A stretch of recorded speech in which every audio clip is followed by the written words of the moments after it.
Hello बच्चों, कैसे हैं आप लोग। स्वागत है आप सभी का आज के इस नए लेक्चर में, जहाँ से हम लोग ख़त्म किए थे वहीं से शुरू करेंगे। अध्याय नंबर 4, हमारी वित्तीय संस्था का लेक्चर नंबर 2। ठीक है, तो आइए बिना समय गवाए शुरू करते हैं।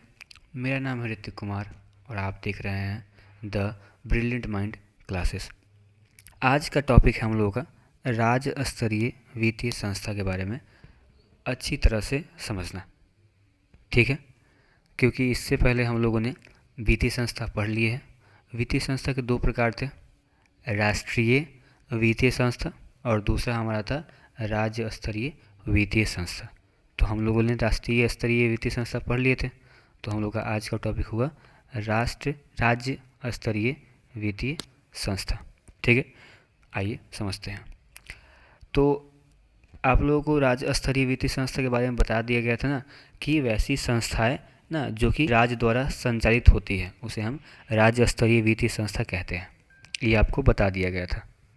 ठीक है, तो इसका प्रकार के बारे में हम लोग चर्चा कर लिए थे, थोड़ा सा इसमें देख लेते हैं। इसके बाद हम लोग जो प्रकार हैं इसके बारे में थोड़ा डिटेल से समझते हैं। ठीक है, तो आइए पहले हम देखते हैं इसके प्रकार। तो आपको बताया गया था इसका कितना प्रकार होता है ना। इसका दो प्रकार होता है, एक होता आपका गैर संस्थागत, एक होता संस्थागत।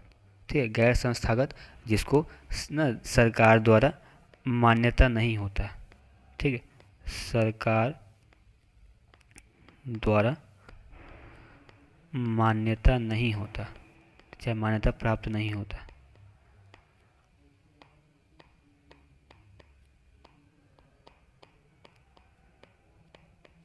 ठीक है, जिसे सरकार द्वारा मान्यता प्राप्त नहीं होता उसको गैर संस्थागत बोलते हैं, और जिसे सरकार द्वारा मान्यता प्राप्त होता है, ठीक है, उसे हम लोग संस्थागत कहते हैं। ठीक है, जिसमें अगर आप बात करें गैर संस्थागत का, तो इसका दिया गया है महाजन हो गया, सेठ साहूकार हो गया, व्यापारी सब हो गया, या फिर आपके रिश्तेदार, या कोई भी अन्य व्यक्ति हो गया जो आपको ना लोन दे सकते हैं, ऋण दे सकते हैं।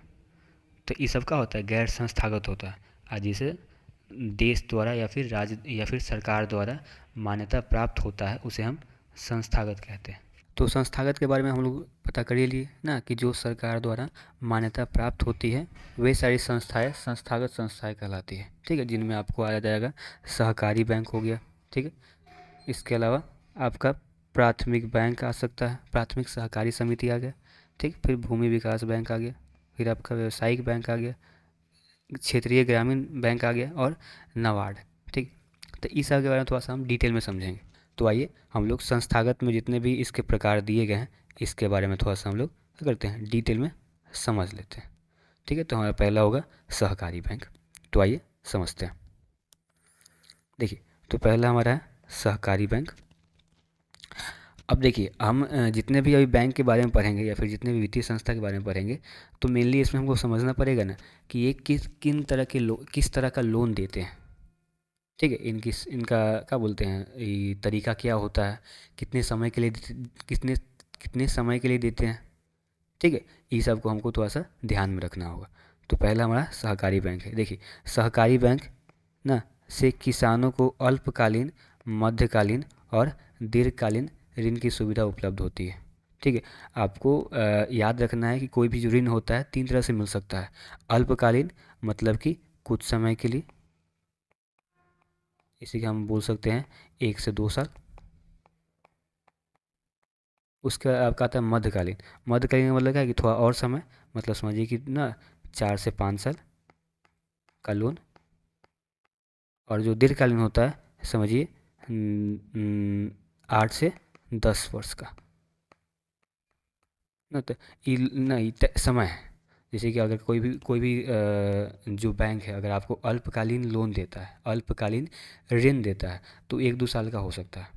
अगर मध्यकालीन देता है 4 से 5 साल का, और दीर्घकालीन 8 से 10 साल का ना ऋण ऋण देने का समय है। ठीक है, इतना साल तक आपको पैसा दे सकता है रखने के लिए, उसके बाद आपको चुकाना पड़ेगा।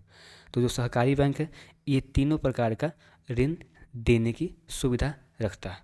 ठीक है, ये आप ध्यान में रखिएगा, क्योंकि ऐसे क्वेश्चन आते हैं कि सहकारी बैंक में ना कौन से ऋण मिलते हैं, अल्पकालीन, मध्यकालीन या फिर दीर्घकालीन। तो यहाँ पर तीनों प्रकार के ना ऋण दिए जा सकते हैं। ठीक है, इसके अलावा ना इसका जो स्तर होता है ना लोन देने का, ये 3 तरह से है। किसी कोई एगो संस्था को नहीं बोल सकते हैं सहकारी, या फिर सहकारी जो है ना 3 तरह से 3 स्तरीय व्यवस्था है। ठीक है, पहला कहाँ है, पहला गांव वाला है। गांव वाला जो आपका सहकारी बैंक होता है उसे हम प्राथमिक सहकारी साख समिति कहते हैं। ठीक है, ये नाम याद रखिए, इससे क्वेश्चन आते हैं।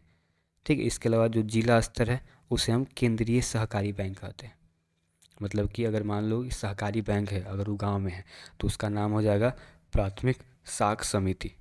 अगर कोई भी जो आपका सहकारी बैंक है वो जिला स्तर पर है तो उसका नाम हो जाएगा केंद्रीय सहकारी बैंक। और अगर कोई भी बैंक है अगर वो राज्य स्तर पर है तो उसका नाम हो जाएगा राज्य सहकारी बैंक।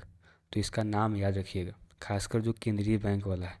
इससे एक ऑब्जेक्टिव क्वेश्चन हमने देखा था क्वेश्चन बैंक में ना, कि उसमें बोला गया था कि केंद्रीय सहकारी बैंक किस स्तर का होता है। ठीक है, तो कौन सा है, जिला स्तर का। ठीक है, ये दिमाग में रखिएगा। इसके अलावा ना इससे एक और क्वेश्चन आ सकते हैं कि ना किसी हमारे राज्य में कितने सहकारी बैंक हैं। ठीक है, तो 25। ठीक है, कौन सा साल चल रहा है, 2025। तो इससे भी याद रख सकते हैं आप लोग कि 25वां साल चल रहा है, 25 गो सहकारी बैंक है। ठीक है, तो हमारे राज्य में कितने, 25 सहकारी बैंक जो है उपस्थित है या फिर कार्यरत है। ठीक है, समझ में आ रहा है, इसको सही से नोट कर लीजिएगा। हम लोग अगला बैंक पर चलते हैं जो कि आपका है प्राथमिक सहकारी समिति। ठीक है, अब देखिए जो प्राथमिक सहकारी समिति है ना बउआ, इसका ये पहले बात निर्माण कैसे होता है। ठीक है, तो इसके बारे में दिया गया था कि एक गांव या क्षेत्र के कोई भी कम से कम 10 व्यक्ति मिलकर एक प्राथमिक सहकारी समिति का निर्माण कर सकते हैं।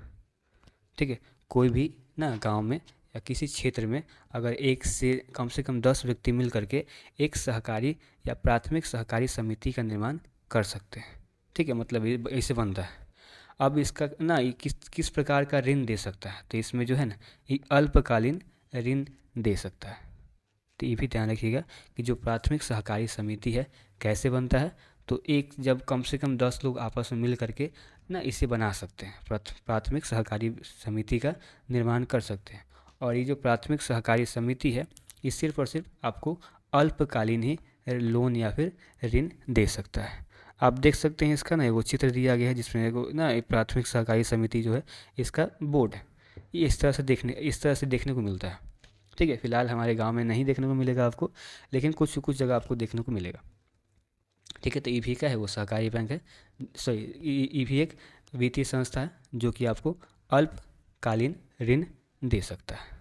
ठीक है, तो आपको ध्यान में रखना है कि प्राथमिक सहकारी बैंक किस प्रकार का ऋण देता है, तो अल्पकालीन ऋण देता है। अब अगला देखते हैं, अगला हम लोगों का है भूमि विकास बैंक।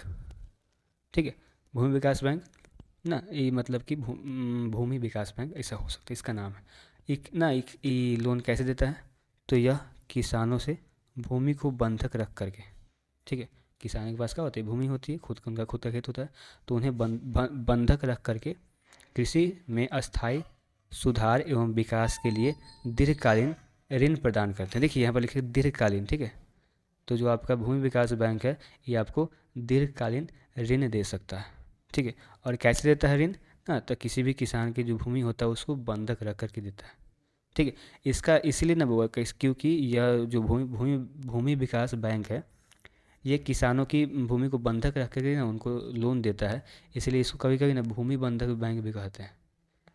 ठीक है, भूमि विकास नहीं, भूमि बंधक बैंक। तो इसका भी एक नाम याद रखिएगा क्योंकि इससे भी शायद ऑब्जेक्टिव क्वेश्चन आते हैं कि भूमि बंधक बैंक किसे कहते हैं। तो भूमि बंधक बैंक आपको या ये भूमि विकास बैंक को ही कहा जाता है। ठीक है, तो इसको ध्यान में रखिएगा। अब अगला देख लेते हैं हम लोग, अगला हम लोग का है व्यावसायिक बैंक। ठीक है, अब देखिए व्यावसायिक बैंक हम उसी ना जो भी अभी हम लोग वर्तमान समय में जितने बैंक देखते हैं ना सभी को व्यावसायिक बैंक बोल सकते हैं। जैसे कि आपका हो गया SBI हो गया, ठीक है, HDFC हो गया, या आपका ICC हो गया। ये सब जितना भी बैंक होता है ये सब का है व्यावसायिक बैंक। ठीक है। अब देखिए इससे कुछ क्वेश्चन आ सकते हैं। व्यावसायिक बैंक मतलब जो भी नॉर्मल सा बैंक होता है, आप जितने भी पीएनबी देखते होंगे, एसबीआई देखते होंगे, जितने भी बैंक अभी आप देखे होंगे, जहाँ जहाँ पर आपका अकाउंट होगा उस सब आपका व्यावसायिक बैंक ही होता है। ठीक है। अब ये व्यावसायिक बैंक होता है ना, इसका थोड़ा सा आप समझिएगा क्या होता है कि देखिए देश में बैंकों पर सामाजिक नियंत्रण की नीति, ठीक है, 1968 में है। इससे कुछ ऑब्जेक्टिव क्वेश्चन बनेगा। देखिएगा देश में बैंकों पर सामाजिक नियंत्रण की नीति, ठीक है। तो ऑब्जेक्टिव क्वेश्चन क्या आएगा कि सामाजिक नियंत्रण की नीति कब आया था, तो 1968 में। और बैंकों का राष्ट्रीयकरण कब हुआ था, तो 1969 में। ठीक है। तो इसको या तो आप यहाँ पर लिखा गया है, लेकिन आप साइड में लिख सकते हैं कि ना कि बैंक का राष्ट्रीयकरण कब हुआ था। बैंकों का राष्ट्रीयकरण कब हुआ था, तो 1969 में। ठीक है, 1969 में हुआ था। इसको ध्यान रखिएगा, इससे ऑब्जेक्टिव क्वेश्चन आते हैं। ठीक है। तो जब जब सामाजिक नियंत्रण की नीति आ गया और बैंकों का राष्ट्रीयकरण हो गया, उसके बाद क्या हुआ, व्यावसायिक बैंक अधिक मात्रा में किसानों को ऋण देने लगा।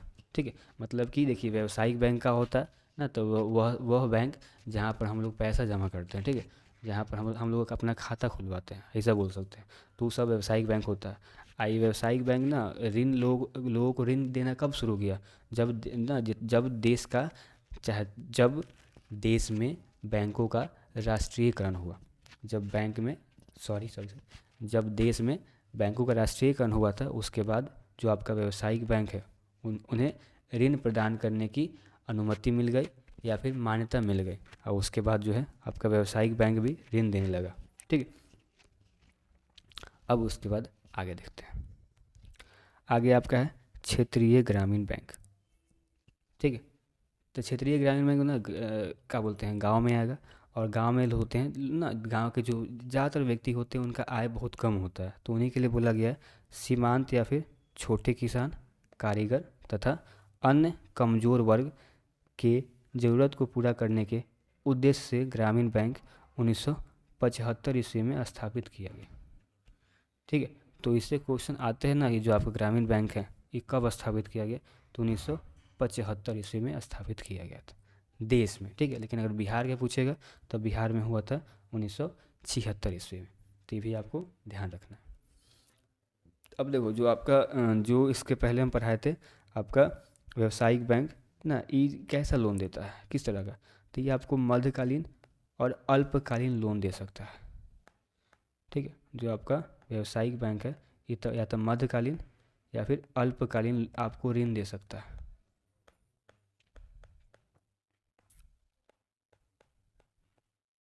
ऋण दे सकता है। ठीक। उसी प्रकार आपका जो ग्रामीण बैंक है ये आपको सिर्फ और सिर्फ अल्पकालीन ही लोन दे सकता है। अल्पकालीन लोन या फिर ऋण दे सकता है। ठीक है। क्योंकि क्षेत्र ना छोटा है, तो कोई भी बैंक अगर छोटा होगा जिसके पास पैसा भी कम होगा, वो आपको कम समय के लिए पैसा देगा। ठीक है। तो आपका जो क्षेत्रीय ग्रामीण बैंक है ये आपको अल्पकालीन ऋण देता है। ठीक है। और ये किस लिए था, तो छोटे किसानों के लिए या फिर कारीगरों के लिए या फिर अन्य कमज़ोर वर्ग के लिए जिनके पास पैसा कम था, तो उनके लिए ग्रामीण बैंक को खोला गया। ठीक है। कब खोला गया था, तो देश के बाद बोलेगा ना, पूछेगा देश में तो 1975 में, और पूछेगा बिहार में पहला क्षेत्रीय ग्रामीण बैंक कब खोला गया, तो 1976 में। ठीक है। ये जो है इनका कुछ एग्जाम्पल दिया गया है, इनको देख लीजिएगा, या फिर आप देख भी करते हैं, इनका चित्र लगाया गया। अब आते हैं अगला वाला। अगला आपका है नबार्ड। नबार्ड का है NABARD। ठीक। इसका फुल फॉर्म दिया गया है कि national bank for agriculture and rural development. नहीं, इसका फुल फॉर्म है नबार्ड का national bank for agriculture and rural development. ठीक। इसका एग्जाम्पल है। अब इसके बारे में समझते हैं कि नबार्ड क्या है। तो देखिए नबार्ड क्या है, तो राष्ट्रीय कृषि और ग्रामीण विकास बैंक। ठीक है।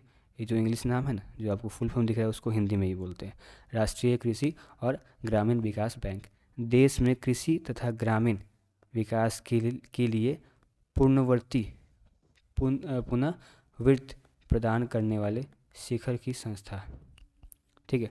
मतलब कि अगर देश में कृषि और ग्रामीण विकास के लिए जो है ना, अगर उनको लोन चाहिए तो उनके लिए नबार्ड आता है। ठीक है। लेकिन आपका जो नबार्ड है ना वो किसी भी व्यक्ति को नहीं देता है, किसी व्यक्ति को लोन नहीं देता। तो किसे देता है, उसको देखिए, यह कृषि एवं ग्रामीण विकास के लिए, ठीक है, इसको कृषि और ग्रामीण विकास करना है, लेकिन किसको देगा, तो सरकारी संस्था, व्यावसायिक बैंक तथा क्षेत्रीय ग्रामीण बैंक को वित्त की सुविधा प्रदान करता है।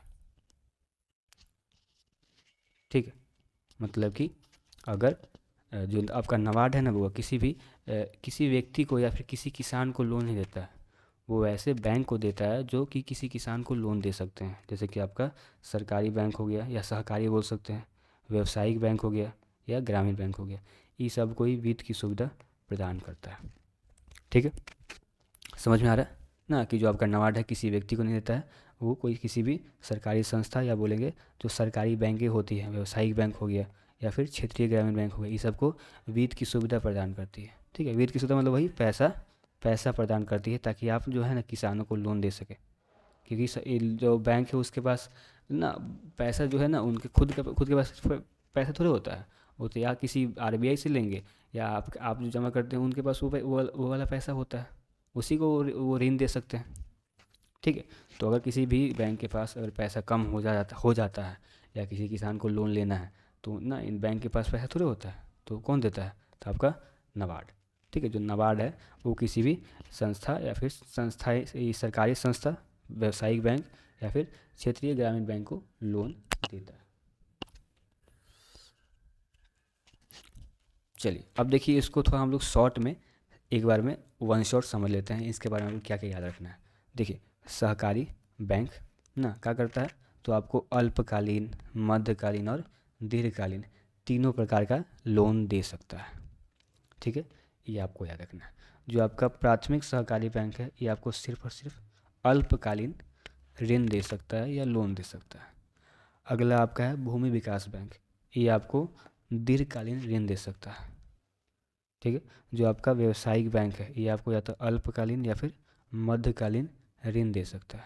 जो आपका क्षेत्रीय बैंक है, ये आपको अल्पकालीन लोन दे सकता है, बहुत कम चांस है मध्यकालीन का। ठीक है, तो खाली आपको अल्पकालीन ही लोन दे सकता है। और जो आपका नाबार्ड है, ये दीर्घकालीन लोन देता है। उसके बाद समझिए आप लोग कि अगर आपने गौर किया होगा तो सभी बैंकों में ना, या सहकारी बैंक या फिर प्राथमिक सहकारी समिति, भूमि विकास बैंक, व्यावसायिक बैंक, क्षेत्रीय ग्रामीण बैंक या फिर नाबार्ड, सभी में कृषि टर्म आ रहा था ना। सभी में ना कृषि जो है आपको देखने को मिलेगा, जितना भी लोन था वो कृषि के लिए दिया जा रहा था। ये सभी जो है ना कृषि संबंधित कार्य के लिए लोन देते थे। ठीक है, तो आपके लिए क्वेश्चन है ना, ऐसा क्यों होता। इसके लिए आप सोच सकते हैं ना कि बिहार में क्या फेमस है। अच्छा है, बिहार का जो इकोनॉमी है, अर्थव्यवस्था है, किस पर निर्भर करता है, तो कृषि पर ना। क्योंकि यहाँ पर बहुत अधिक लोग जो है ना अपना जो जीवन यापन है कृषि द्वारा करते हैं, खेती करके अपना जीवन यापन चलाते हैं। तो जाहिर सी बात है, यहाँ पर कृषि अधिक होता होगा तब है ना। कृषि अधिक होता है तो उसी के विकास के लिए ना, क्योंकि देखिए हमारे यहाँ ज़्यादातर जो कृषि होते हैं वो ना बहुत कम स्तर पर होते हैं। लोग खाने के लिए, खाने अपना जीवन जीने के लिए कृषि करते हैं। ठीक है, और ऐसी कृषि से सिर्फ और सिर्फ उन्हीं का नहीं जीवन चलेगा, कोई भी राज्य विकसित नहीं करेगा।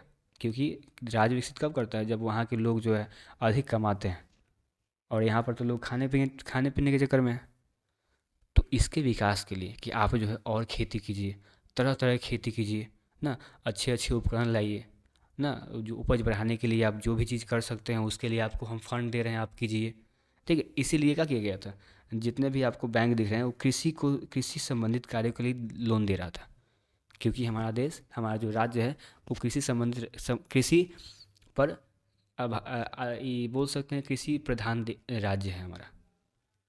ठीक है, तो यहाँ पर जो भी कृषि होते हैं उसको, उसके उत्पादन को और बढ़ाने के लिए ना इतने सारे बैंक जो है लाया गया था। तो इससे आपको एक क्वेश्चन मिलेगा ना कि किसान को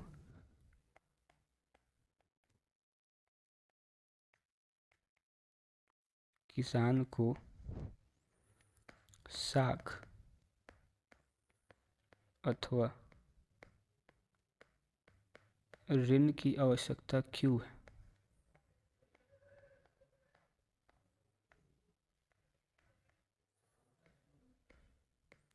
आवश्यकता क्यों है। ठीक है, तो ये आप लोगों को सोचना है।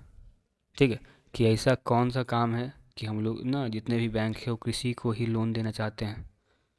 और कृषि कौन करता है, किसान करता है। तो किसान को लोन जो है वो क्यों चाहिए ना, किसान को साख अथवा ऋण की आवश्यकता क्यों है, इसके बारे में आप लोग सोचिएगा। ठीक है, इसका आंसर जो है अगले क्लास में आपको हम बताएंगे। ठीक है, आइए अब आगे बढ़ते हैं। अगला हम लोग थोड़ा समझेंगे व्यावसायिक बैंक के कार्य। ठीक है, इसको थोड़ा सा समझना है हम लोगों को कि व्यवसायिक बैंक क्या करता है, क्योंकि अभी हम लोग व्यावसायिक बैंक के बारे में ज़्यादा कुछ नहीं पढ़े हैं। ठीक है, क्योंकि उसमें खाली हमको पढ़ना यही था कि कौन सा बैंक आपको कैसा लोन देता है। ठीक है, किस तरह का, अल्पकालीन, मध्यकालीन या फिर दीर्घकालीन। अब आगे हम लोग कुछ भी जो भी बैंक इंपॉर्टेंट होंगे उसके बारे में थोड़ा डिटेल में पढ़ना है, जिसमें आपका पहला आ गया व्यावसायिक बैंक। तो हम लोग समझते हैं कि व्यवसायिक बैंक क्या कर सकता है। ठीक है, ऐसे आप लोग ना समझ सकते हैं कि जो भी हम बैंक जाते हैं, चाहे जहाँ भी आपका खाता खुला हुआ है, वो सब बैंक जो होता है व्यवसायिक बैंक ही है। ठीक है, जैसे कि आपका SBI हो गया, PNB हो गया, ये सब व्यवसायिक बैंक ही है। ठीक है, इतना दिमाग में लेके चलिएगा। तो देखिए, आइए उनका कार्य समझते हैं, कौन कौन से काम वो कर सकते हैं।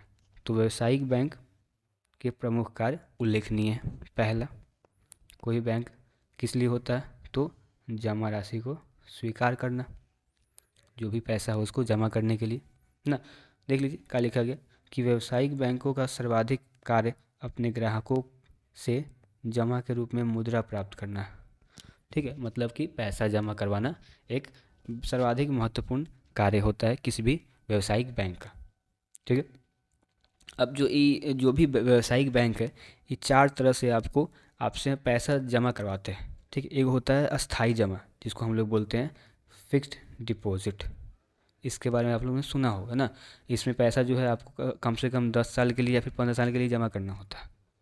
ठीक है, और उस पर आपको इंटरेस्ट रेट मिलता है। आप जमा कर रहे हैं तो आपको या तो 7% या फिर 8% इंटरेस्ट मिलता है हर साल। ठीक है, ये होता है फिक्स डिपॉजिट या फिर अस्थाई जमा। फिर एक होता है करेंट जमा या फिर चालू जमा, या फिर इसको बोलते हैं करेंट डिपॉजिट। ई का होता है ना, तो यहाँ पर आपको जब पैसा होता है उसका इंटरेस्ट कम होता है। ठीक है, लेकिन आप जब भी चाहते हैं ना, जितना भी चाहते हैं पैसा निकाल सकते हैं। जो करेंट डिपॉजिट होता है ना, इसमें आप पैसा जमा कर सकते हैं और उसी समय निकाल सकते हैं ना। तो जो पैसा जमा करना या निकालने का जो अवधि होता है, इसमें कोई लिमिट नहीं होता है। आप जितना चाहे आप पैसा निकाल सकते हैं। ठीक है, लेकिन आपको इंटरेस्ट जो होता है बहुत कम देखने को मिलता है इसमें, चालू जमा में। ठीक, उसके बाद आता है सेविंग डिपॉजिट या फिर संचयी जमा। इसमें क्या होता है ना कि आपको पैसा सेव करना होता है, तो आप हर महीने कुछ पैसा उसमें जमा करते हैं। ठीक है, आप निकाल भी सकते हैं, लेकिन ना ये जो होता है इसमें मेनली आदमी जो होता है खाली सेव करता है। सेव का मतलब बचाना। अब बचाना मतलब क्या है कि जो भी उसका पैसा बच गया उसको खाली जमा करना। ठीक है, तो ये होता है वो सेविंग डिपॉजिट। इसमें थोड़ा सा आपको ना इंटरेस्ट अधिक मिलता है, मतलब 4 to 5% इंटरेस्ट मिलता है। जो आपका चालू जमा है इसमें 2% ही इंटरेस्ट देखने को मिलता है। अब होता है रिकरिंग डिपॉजिट, आवर्ती जमा। इसका मतलब क्या होता है ना, देखिए, तो आवर्ती जमा का मतलब क्या है कि आपको हर महीना एगो ना फिक्स्ड अमाउंट आपको जमा करवाना होगा अपने अकाउंट में, तो उसको बोलते हैं आवर्ती जमा या फिर रिकरिंग डिपॉजिट। मतलब ना आप मान लीजिए कि आप किसी को ना, आप जो है हर महीने, और कोई आज अगर आपको आवर्ती जमा करना है, तो अगर आप फर्स्ट मंथ 500 रुपये जमा कर रहे हैं, तो आपको हर मंथ क्या करना पड़ेगा, 500 रुपया जमा करना पड़ेगा। तो इसको बोला जाता है आवर्ती जमा। मतलब कि आपको हर महीना एगो फिक्स्ड अमाउंट ही आपको जमा करवाना है हर ना रेगुलरली, तो वो आपको होता है आवर्ती जमा। और इसमें भी इंटरेस्ट जो होता है ज़्यादा मिलता है। जैसे कि आपने एगो सुना होगा ना कि लड़कियों के लिए योजना, जिसमें आपको शुरुआती में कुछ पैसा जमा करना होता है ना, और उसके बाद समय के साथ जब लड़की जो है 18 साल की हो जाती है, तो उसे आगे पढ़ने के लिए फंड दिया जाता है। तो उसमें क्या होता है, वैसा ही काम करता है कि आपको एक कुछ पैसा हर महीना आपको जमा करना होता है ना बच्ची के नाम से। और उसके बाद आपको कुछ साल बाद या फिर जब लड़की जो है बड़ी हो जाती है, तो उनको वो सारा पैसा मिल जाता है। तो वही होता है आवर्ती जमा, जिसमें हर महीना जो है आपको एक फिक्स्ड अमाउंट जो है जमा करवाना होता है। ठीक है, तो ये सब कार्य है जिस पर ये सब जो है ना जमा करने का तरीका है। अस्थाई जमा, चालू जमा, संचयी जमा और आवर्ती जमा, ये सब तरीका होता है पैसा जमा करने का। ठीक है, और ना सभी का अलग अलग इंटरेस्ट रेट होता है ना, आप पैसे जमा करते हैं तो उस पर आपको इंटरेस्ट मिलता है, ठीक है। लेकिन इसमें सबसे फेमस आपको ना सेविंग अकाउंट सेविंग डिपॉजिट देखने को मिलेगा, जो हम लोग जमा करते हैं नॉर्मली, कि आपके पास जितना पैसा है आप जाके बैंक में जमा करती है, ठीक है, तो वो आपका सेविंग डिपॉजिट हो गया। करेंट, अगर आपको समझ नहीं आ रहा करेंट डिपॉजिट का मतलब क्या है ना, कि यहाँ पर ना हम लगातार जो है पैसा निकाल सकते हैं, आप जमा कर सकते निकाल सकते, जमा करिएगा निकालिएगा, आपको कोई अलग से चार्ज नहीं देना पड़ेगा। अगर आप ना सोचिएगा, जो सेविंग अकाउंट होता है या फिर सेविंग डिपॉजिट होता है ना, इसमें आप पैसा जमा कर दिए तो आपको निकालने का कोई लिमिट होता है कि आप इतना ही पैसा निकाल सकते हैं। लेकिन जो चालू जमा होता है ना, इसमें आप पैसा कभी भी निकाल सकते हैं, कभी ला सकते हैं ना, जितना फ्रिक्वेंटली कर सकते हैं, जितनी बार कर सकते हैं, इसमें कोई आपको इंटरेस्ट नहीं लगने वाला, ठीक है, यही अंतर होता है, ठीक है। अब आपको ये समझ में आ रहा है ना किस तरह से जमा होता है, अस्थायी जमा, चालू जमा, संचयी जमा और आवर्ती जमा। अब इसके बाद अगला कार्य देखते हैं, अगला कार्य क्या है। अगला कार्य आपको है ऋण प्रदान करना ना। जो व्यावसायिक बैंक है ये आपको लोन दे सकता है, ठीक है, लोन, ठीक है। तो आइए देखते हैं, व्यावसायिक बैंक का दूसरा मुख्य कार्य लोगों को ऋण प्रदान करना है। बैंक के पास जो धन जमा होता है उसमें से एक निश्चित राशि उचित जमानत पर ऋण देते हैं, ठीक है। मतलब कि कुछ ना कुछ आपका रख करके, जमानत का मतलब क्या होता है कि कुछ ना कुछ आपसे जमा कर करके आपको पैसा देंगे, ठीक है, तो जमानत होता है। तो कोई भी आप ना, जो आपका दूसरा कार्य हो जाता है व्यवसायिक बैंक का, कि ऋण देना, ठीक है, आपको ऋण दे सकता है। अब देखिए कि व्यवसायिक बैंक अब कुछ तरीका से लोन देते हैं, उल्टा तरीका दिया गया है, अभिचायित या फिर अल्पकालीन ऋण, नगद साख, अधिविकर्ष, विनिमय बिलों का भुगतान और ऋण और अग्रिम। इन तरीके से क्या होता है, वो आपको लोन दे सकते हैं, ठीक है। अब अभिचारित और अल्पकालीन ऋण का होता है ना, कि यहाँ पर आपको 1 से 7 दिन के लिए क्या होगा, लोन देगा, ठीक है। तो अगर कोई भी बैंक आपको 1 से 7 दिन के लिए लोन देता है तो उसका नाम होता है अभिचारित या फिर अल्पकालीन ऋण, ये तरीका होता है, ठीक है, बहुत ही कम दिन के लिए, मतलब 1 से 7 दिन के लिए होता है। उसके बाद आपका आता है नगद साख। नगद साख का मतलब क्या है कि कोई भी बैंक आपको लोन देगा, उसके बदले में आपको उस ना, वो जो है आपका कुछ गिरवी रखवा देगा, ठीक है, कुछ कुछ जो भी चीज़ आपके पास होती है उनसे गिरवी रख करके आपको नगद पैसा देता है, तो आपका हो गया नगद साख, ठीक है। और इसका भी दिन जो होता है बहुत कम होता है, ये भी अल्पकालीन ही होता है, ठीक है। उसके बाद आपका आता है अधिविकर्ष। अधिविकर्ष का मतलब क्या है कि ना, कि बहुत सारे जो बैंक होते हैं उनमें एगो सुविधा होती है, ठीक है, वही सुविधा को अधिविकर्ष बोलते हैं। वो सुविधा क्या होती है ना, कि आपके अकाउंट में जितना बैलेंस है उससे अधिक पैसा आप निकाल सकते हैं, ठीक है, अधिक पैसा आप निकाल सकते हैं। तो इस जो सुविधा होता है इसको बोलते हैं अधिविकर्ष। और क्योंकि बैंक आपको अपना पैसा दे रहा है तो ये भी एक ऋण हुआ, ठीक है, इस पर भी क्या होता है, इंटरेस्ट लगता है। लेकिन ये कुछ सुविधा हो गई किसी बैंक का कि अगर आपके अकाउंट में पैसा है और आप अधिक पैसा निकालना चाहते हैं तो आप निकाल सकते हैं, ठीक है, उसी को बोलते हैं ओवरड्राफ्ट या फिर अधिविकर्ष। उसके बाद है विनिमय बिलों का भुगतान, ठीक है। अब देखो जो आपका बैंक होता है वो भी कुछ ऋण देता है, आपके जो बिल भरे हुए हैं ना उसके आधार पर, जितने भी आप जो है कहीं पर डिस्काउंट लिए हुए हैं तो उसका भी, अगर उसका वो भी जो है एक तरह का लोन का ही काम करता है, ठीक है। अगला है ऋण और अग्रिम। ऋण और अग्रिम का मतलब क्या है ना, कि ये जो है किसी भी वैसे किसी भी व्यक्ति को दिया जाता है जो खासकर काम करते हैं, ठीक है, या फिर अगर उनको जो लोन होता है अगर बहुत कुछ समय के लिए, लंबे समय के लिए देना होता है तो ऋण या फिर अग्रिम कहलाता है, ठीक है, मतलब कि दीर्घकालीन होता है लोन, दीर्घकालीन होता है, ठीक है, और लंबे समय के लिए लोन दे सकता है, तो इसको बोलते हैं ऋण या फिर अग्रिम, ठीक है, समझ में आ रहा है। अब उसके बाद आगे देखिएगा, सामान्य उपयोगी संबंधी कार्य। कौन कौन से कुछ ऐसे कार्य हैं जो सभी बैंक कर सकते हैं, ठीक है, या फिर सभी बैंक करते हैं। पहला है यात्री चेक एवं साख प्रमाण पत्र जारी करना, ठीक है, जो भी उनका काम होता है, साख प्रमाण पत्र ये सब जारी करना एक बैंक का ही काम होता है, ठीक है। उसका है लॉकर की सुविधा, लॉकर की सुविधा रखना, ठीक है। अब देखो इसको थोड़ा हम समझते हैं। यात्री चेक या फिर साख प्रमाण पत्र जारी करना, ये अपने ग्राहकों के लिए साख पत्र और यात्री चेक भी जारी करते हैं, जिनकी सहायता से व्यापारी विदेशों से आसानी से माल उधार खरीद सकते हैं, ठीक है। आपको बताया था साख पत्र और यात्री चेक क्या होता है, ठीक, वही तो जो ही बैंक होता है अगर उसको लोन देना होता है तो यात्री चेक या फिर साख प्रमाण पत्र भी जारी करवे करेगा। अगला है लॉकर की सुविधा। तो बैंक अपने ग्राहकों को लॉकर की सुविधा भी प्रदान करता है, जिनमें लोग बहुत कम वार्षिक किराए पर अपने सोने, चांदी, जेवर तथा अन्य आवश्यक कागज को सुरक्षित रख सकते हैं। ठीक है, बहुत सारे जो बैंक होते हैं लॉकर भी देते हैं, ताकि ना आप अपने घर में ना कोई भी चीज़ें जो महंगी है या फिर सोना चांदी हो गया, ये सबको सुरक्षित रख सकते हैं बैंक में। उसका बाद आपका अगला है एटीएम और क्रेडिट कार्ड की सुविधा। जानबे करते हैं, कोई भी जो एटीएम होता है वो कोई बैंक ही देता है, तो ये सुविधा का है, ये भी वो बैंक का ही कार्य है, ये सुविधा हमको प्रदान करना। ठीक है, तो वर्तमान में बैंक अपने खाताधार और एटीएम एवं क्रेडिट कार्ड की सुविधा भी देता है। ठीक है, बस इतना ही कार्य थे व्यापारिक बैंक का। तो आज के लिए हम लोग इतना ही रहने देते हैं। और हाँ, अंत में एक और बात है, कुछ नोट्स है, ठीक है, जिसको आपको याद कर लेना है। कुछ नोट्स आपको याद कर लेना है, जैसे कि ना रिजर्व बैंक की स्थापना कब हुई थी? 1935 में।